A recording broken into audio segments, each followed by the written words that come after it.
vehicle, right, which is the happening that took place, right? Like I went abroad, I went to the Bahamas, I was on a beach.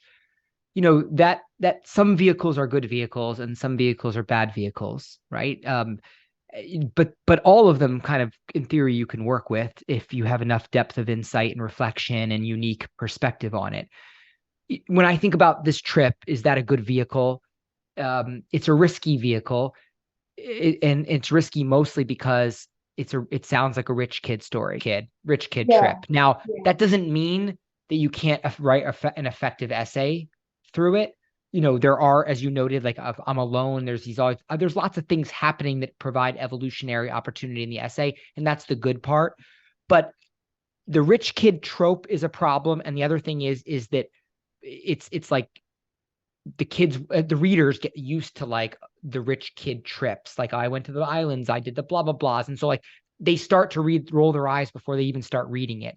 So that vehicle, I struggle with it because so many students have, whenever they have these kind of very significant experiences, they want to write about it. And then I say like, oh no, you're going to sound like everyone else. And they're like, but this is the most significant thing I did.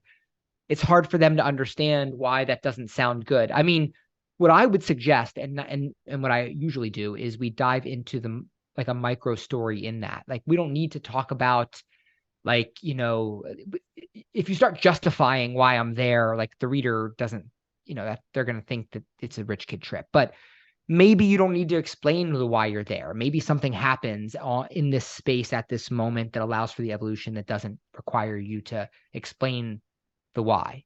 I don't know. We'd have to see what it looks like. But that would be very hard thing to do. Even if you weren't in the position, you could be, come from an underprivileged background. But when you're in a community that does have a lot of privilege, you're going to fight. It's hard to write the story from the perspective of the privileged about the underprivileged, and that's something that you got to be careful about. I didn't think that's what her story was in the Bahamas. It wasn't like she was there all about how, because that's the worst story you can tell. Is like I went to a foreign country and I helped a bunch of poor people. Like that is the worst story you could possibly tell.